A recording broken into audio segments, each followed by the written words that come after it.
அனைவருக்கும் வணக்கம். நான் உங்கள் அஸ்ட்ரோ புவனேஸ்வரி பேசுகிறேன். நீங்கள் எல்லோரும் நல்லா இருக்கீங்களா? இன்றைக்கி நம்ம பார்க்க போகிறது விருச்சிக ராசி மற்றும் விருச்சிக லக்னத்திற்கு குரு பகவானுடைய வக்ரகிரக பயிற்சி பலன்கள் எப்படி இருக்க போகுது அப்படிங்கிறத. விருச்சிக ராசி சொல்லவே தேவையில்லை.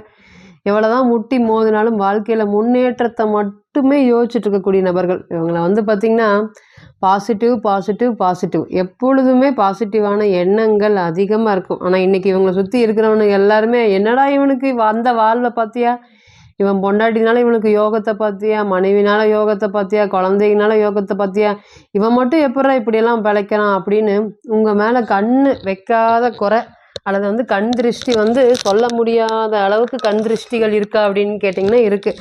ஆனால் நீங்கள் படுற அவஸ்தை, நீங்கள் படுற கவலை, நீங்கள் தொழிலை ஓட்டணும்னு நீங்கள் படுற கஷ்டம் உங்களுக்கு மட்டும்தான் தெரியும். இப்போ பார்க்குறவன் கண்ணில் எல்லாமே உங்களை பார்த்துனா பெரிய எண்ணங்கள் சிந்தனைகள்லாம் ஓடிட்டுருக்கா அப்படின்னு கேட்டிங்கன்னா ஓடிட்டுருக்கு. நிறையா விஷயங்கள் உங்களுக்கு பார்த்திங்கன்னா குரு இருக்காரோ, ராகு இருக்காரோ, சனி இருக்காரோ அதெல்லாம் எனக்கு தெரியலிங்க. ஆனால் எனக்கு நல்ல காலம் பறக்கவே இல்லை அப்படிங்கிற எண்ணங்கள் தான் இருக்குது. 4 பேர்கிட்ட போய் புலம்புனாலும் உனக்கு என்ன, நீ எல்லாத்தையும் வச்சுட்டு புலம்புற, உனக்கெல்லாம் நீ எல்லாம் புலம்பாதப்பா, எங்ககிட்ட ட்ராமா பண்ணுறே அப்படின்னு உங்களையே திட்டி அனுப்பிடுவாங்க. அந்த அளவுக்கு பார்த்திங்கன்னா வெளியே பார்க்குறதுக்கு சூப்பராகவும் உள்ள நீங்கள் மனசு டெய்லி சங்கடப்படுறது நிச்சயமாக எனக்கு கேட்குது. நிறையா பயிற்சி வருதுங்க. நீங்களும் குரு பார்க்குறாரு, ராகு பார்க்குறாரு, சனி பார்க்குறாருன்னு சொல்லிகிட்டே தான் இருக்கிறீங்க. ஆனால் எதுவும் நடந்த பாடு காணோம். வாழ்க்கையில் முன்னேற்றங்கிறது இல்லவே இல்லை. என்ன இந்த பார்க்குறதுனால ஒரு பலன் என்னன்னு கேட்டிங்கன்னா, நீங்கள் சொல்கிறதுனால நாங்கள் கொஞ்சம் உஷாராக இருந்துக்கிறோம். அப்போ தான் எங்களுக்கு தெரியும் ஜோதிடம் உண்மை, ஜோதிடம் சம்மந்தப்பட்ட விஷயங்கள் எனக்கு இது நடக்க போகுது அப்படின்னு நீங்கள் பார்த்திங்கன்னா சொல்லும்போது எனக்கு உஷாராக நடந்துக்குவேன். இந்த மாதிரி சில பலன்களுக்காகவே பார்த்திங்கன்னா நான் ஜோசியத்தை ரொம்ப நல்லா உன்னிப்பாக கவனிக்கிறேன். எனக்கு எப்போ உங்களோட ராசியிலலாம் பார்த்திங்கன்னா கேது வரும்போது ஏறக்குறைய 3 வருஷம் முன்னாடியெல்லாம் பயங்கரமான டிப்ரெஷன். அது எவ்வளோ பெரிய தைரியமான ஆளாக இருந்தாலுமே கேது உள்ளே வந்துட்டாருன்னா டிப்ரெஷனை அள்ளி தெளிச்சிருவார். ரெண்டாவது பார்த்திங்கன்னா சாதா தினக்கூலியாக போனால் கூட அங்கே ஏதாவது ஒரு பிரச்சனை, உங்களுக்கு தகுந்த மாதிரி எதிரி. அவங்க என்னென்ன வேலை பார்க்குறாங்களோ அதுக்கு தகுந்த மாதிரி எல்லாரும் எதிரி பக்கம் தோன்றுவாங்க. நிறையா போகிறவன் வரவன்லாம் நமக்கு அட்வைஸ் சொல்கிறக்கூடிய சுச்சுவேஷன். தயவுசெய்து போங்கப்பா, என்னால் முடியல நீங்கள் அட்வைஸ் பண்ணுறது. அதாவது பைசா பிரயோஜனம் இல்லாதவன், அல்லது பார்த்திங்கன்னா பணம் வாங்கிட்டு ஊரை விட்டு ஓடுனவன், அல்லது பணம் வாங்கிட்டு ஏமாற்றிட்டு போனவன், இன்றைக்கி கொஞ்சம் பணத்தோட வச்சுக்கிட்டு எங்கிருந்தோ சொத்து அதன் மூலியமாக அந்த என்ன சொல்கிறதுங்க, யாரோ வழியில் வந்த சொத்தை இன்றைக்கி அனுபவிச்சுட்டு உங்களுக்கு நீங்கள் நான் உண்டு நம்ம வேலை. ஏன்னா விருச்சகத்தை பொறுத்தவரை அப்படி தான், தான் உண்டு தான் வேலை உண்டு என்ன படபடன்னு பேசுவாங்க, மனசில் எதுவும் வச்சுக்க மாட்டாங்க. அதனாலேயே இவன் ஒரு முரட்டு பிடிவாதமான ஆள், இவன் ஒரு எவனும் யார் கூடயும் பேசவே மாட்டாங்க, இந்த அம்மா இந்த மாதிரி தான் அப்படின்னு நமக்கு நிறையா பட்டம் விருச்சிக ராசி கட்டி விடுறாங்களா அப்படின்னு கேட்டிங்கன்னா கட்டி விட்டுட்டே இருக்காங்க. இன்னுமே பிறந்ததுலேருந்தே இந்த குடும்பத்தில் எல்லாருமே நல்லவங்க. ஆனால் இந்த பொண்ணு இந்த பையன் மட்டும்தான் ஒரு டைப்பாக இருப்பாங்க. யாருக்கிட்டையும் சரியாக பேசவே மாட்டாங்க. நீங்கள் அமைதியாக போனாலுமே இப்படி தான் சொல்லுவாங்க, அல்லது நல்லா சிரித்து பேசினாலுமே இப்படி தான் சொல்லுவாங்க. ஏன்னா பேசுகிற உலகம் பேசிகிட்டே தான் இருக்குமா அப்படின்னு கேட்டிங்கன்னா இருக்கும். தன்னுடைய செயல் தன்னுடைய வெற்றி என்னென்னு தொடர்ந்து போயிட்டே இருப்பீங்களா? நிறைய கஷ்டங்கள் வந்திருக்கு. எல்லா ராசியை விடவும் கஷ்டத்தை தாண்டி நின்ன ராசி விருச்சிக ராசி தான். என்ன மனசு கஷ்டமாக இருக்குங்க. மற்ற ராசியெல்லாம் எவ்வளோதான் கேது அடித்தாலுமே மனசு உடஞ்சி போயிடுவாங்க. நம்ம சொல்லிக்கலாம் சிம்ம ராசி, கன்னியா ராசி, மேச ராசி. ஆனால் விருச்சிக ராசியோட மனசு தெம்பு யாருக்குமே வராதுங்க. 2 நாள் தான். என்ன பிரச்சனையாக இருந்தாலும் 2 நாள் தான். 3ஆவது நாள் தூக்கி போட்டுட்டு போயிட்டே இருப்பாங்க. நம்மளுடைய வேலை என்ன ரொம்ப ஃபீல் பண்ணுவாங்க. மற்ற ராசியை விட சாப்பிடாம அதிகபட்சமாக ஃபீல் பண்ணுவாங்க. நிறைய விஷயங்கள் இதோட போயிடுச்சு அப்படின்னு பாசிட்டிவாக நினச்சிட்டு அடுத்தது என்ன அப்படின்னு போராடிக்கூடிய குணம் விருச்சிகத்துக்கு மட்டுமே. எத்தனை ராசி நம்ம சொன்னாலும் காலபுருஷனுக்கு கஷ்டமாக ராசின்னு நம்ம சொல்லி எதாக இருந்தாலும் பேசினாலுமே விருச்சிகத்தை பொறுத்தவரையும் தைரியம் தன்னம்பிக்கை தான். சிங்கம் மாதிரின்னு சொல்கிற அளவுக்கு தான் அந்த ராசி. இன்றைக்கி குரு பகவானுடைய வக்ர பயிற்சி, நல்ல பயிற்சியோ எதுவும் பண்ணலீங்க, இன்றைக்கி வக்ரமாயும் எங்களோட ராசியை பார்க்குறாரு அப்படின்னு நினச்சி அது ஏதோ போனால் போட்டு இருந்தால் இருக்கட்டும் அப்படிங்கிற மாதிரி தான் பலனை கேட்டுட்ருப்பீங்களான்னு கேட்டிங்கன்னா கேட்டுட்ருப்பீங்க. ஆனால் உண்மையாக நடக்க போகிறது அதுவான்னு கேட்டிங்கன்னா இல்லை. நல்ல ஒரு யோகத்தை பலனை எதிர்பார்க்கலாமா? ஏன்னா இது ஃபஸ்ட்டு யாருக்கு நல்லது பண்ண போகுது அப்படின்னு கேட்டிங்கன்னா பிறந்த கால ஜாதகத்தில் வக்ரமாக இருக்கக்கூடிய அனைவருக்குமே இது நல்லா பண்ணது போகுது. என்னங்க நல்லது பண்ண போகுது? சாப்பாட்டுக்கே வழி இல்லாதவனுக்கு சாப்பாடு கிடைக்கும்.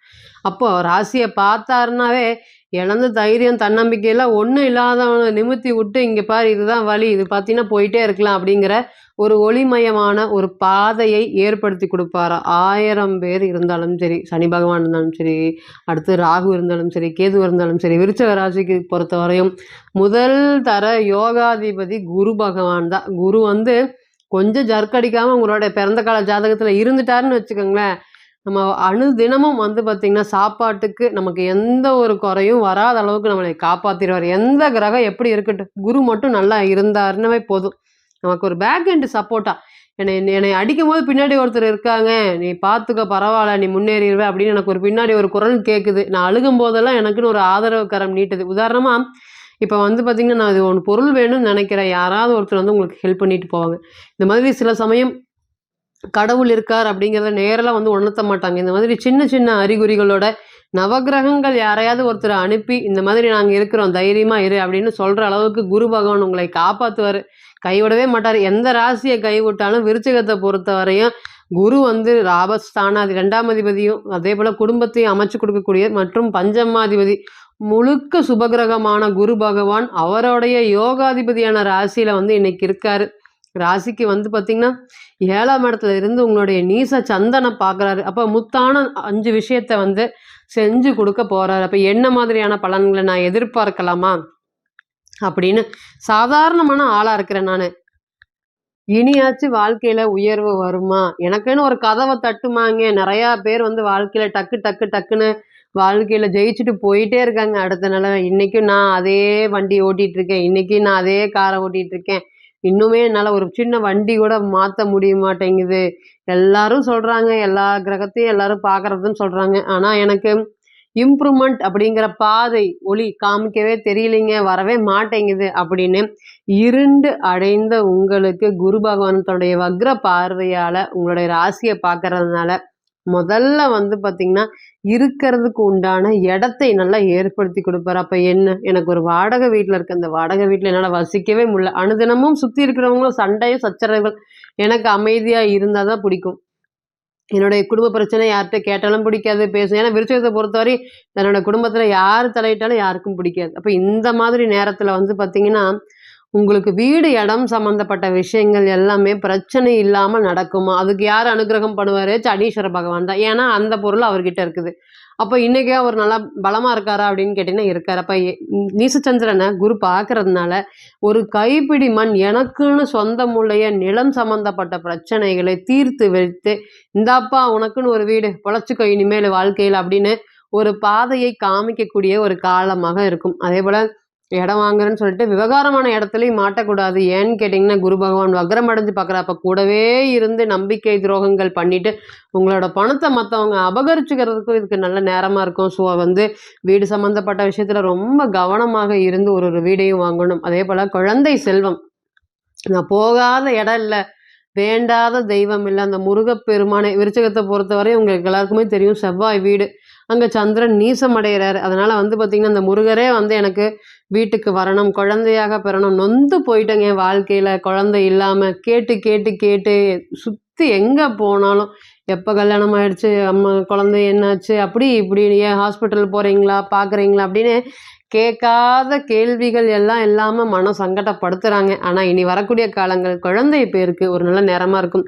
எதுவுமே பண்ணலைங்க. நான் வாழ்க்கையில மத்தவங்களுக்கு நல்லது நினைச்சது மட்டும் தான் என்னுடைய தப்பு அப்படின்னு ஒவ்வொரு நேரமும் விருச்சிகத்த நோண்டிட்டே இருக்கிறாங்க. சுத்தி நோண்டிட்டே இருக்கிறாங்க. என்ன பேசினாலும் ஏன்னா விருச்சிகத்த பொறுத்தவரை உங்களுக்கு எல்லாத்துக்குமே தெரியும். தேள். அப்ப பேசும்போது லைட்டா வந்து அந்த ஷார்ப்பா பேசுறதுனாலே நாக்க புடிச்சிட்டு மத்தவங்க என்னடா பேசுவோம் அப்படின்னு சுத்திட்டு இருக்கிறாங்க. அப்ப இனி வரக்கூடிய காலங்கள் எல்லாமே பேச்ச கட்டுப்படுத்தணுமா? பேச்சுனாலேயே நமக்கு நெறைய வளர்ச்சி குறையுதா அப்படின்னு கேட்டீங்கன்னா இருக்கு. நெறைய விஷயங்கள் வாய் சாமர்த்தியத்தால வெற்றி பெற்றிருக்கீங்க. ஆனா இனி வரக்கூடிய நாட்கள் உங்களுடைய சாமர்த்தியமான பேச்சினால மத்தவங்க உருக வச்சுருவீங்களா அப்படின்னு கேட்டீங்கன்னா, கண்டிப்பா இருக்கும். குரு பார்க்க கோடி நன்மை. குடும்பத்துல நமக்கான பங்கு என்ன? நமக்குன்னு தனிப்பட்ட வளர்ச்சி என்ன? போட்ட முதல்ல எப்படி எடுக்க போறோம்? அப்படிங்கிறத நோக்கி போயிருவீங்க. தொழில்ல வந்து பார்த்தீங்கன்னா, என்னன்னே தெரியலைங்க. ஒரு 6 மாசமா தொழில் சம்மந்தப்பட்டது எல்லாமே அப்படியே நிக்குது. இனி நடத்தலாமா? வேண்டாமா? அப்படிங்கிற அளவுக்கு தான் போயிட்டுருக்கு. இருந்தாலுமே வந்து நம்ம மேலே 10 பேர் கண்ணு வச்சுட்டு இருக்கிறானுங்க, அந்த கண் திருஷ்டினால இப்படி ஆயிடுச்சா அப்படிங்கிற மாதிரி நிறைய விஷயங்கள் வந்து ரொம்ப கஷ்டமாக இருக்குது. ஆனால் இனி வரக்கூடிய காலங்கள் எல்லாமே ஜம்முன்னு இருக்க போகிறீங்க. எவ்வளோ கஷ்டப்பட்டாலும் அந்த கஷ்டத்துக்கு இணையான சந்தோஷத்தை அள்ளி கொடுக்கக்கூடிய திருப்திகரமான வாழ்க்கையை ஏற்படுத்தி கொடுப்பாரா அப்படின்னு கேட்டிங்கன்னா ஏற்படுத்தி கொடுப்பாரு. காயங்கள் நிறைய ஆயிருக்கு, அவமானங்கள் அசிங்கத்தை கடந்து தான் விருச்சிக ராசி இன்னைக்கு வந்து நிற்குது. இனி வரக்கூடிய காலங்களும் குரு பகவானுடைய அருளால் அடுத்த கட்ட வளர்ச்சியை நோக்கி போயிட்டே இருக்குமோ தவிர ஒருபோதும் வீழ்ச்சியை நோக்கி இனி செல்லுமான்னு கேட்டிங்கன்னா செல்லவே செல்லாது. இப்போ நீங்கள் கேட்டு வந்துட்டு இருந்த அனைத்துமே கோச்சார பலன்கள் தான். 40லிருந்து 60% மட்டுமே பொருந்தும். தனிப்பட்ட ஜாதகத்தை நம்ம எடுத்து தசாபுத்தி நடப்பு அந்தரம் கணிக்கும் போது கிரகம் பெற்ற பலம் பலவீனம் அடிப்படையில் பலன்கள் கூடவோ குறையவோ செய்யும் அப்படிங்கிறதுல ஒருபோதும் மாற்றம் இல்லைங்க.